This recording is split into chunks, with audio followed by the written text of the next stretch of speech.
If I have only 66 seconds to help you with your presentation, this is what I would do. After modeling your design, pick a color, any color. Create a color swatch in Photoshop and export it as a PNG.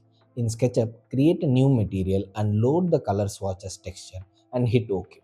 Apply it to the whole model. If you have glass, duplicate the material and reduce its opacity. Save a scene that you like. Download my free pack using the link and copy these trees into your file.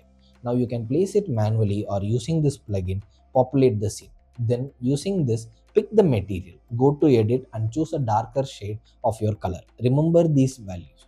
Apply the same values to all trees. Go back to your scene and turn on shadows.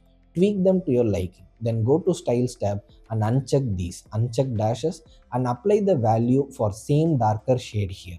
Now go to files export. Click on options and give 6000 pixels and hit OK.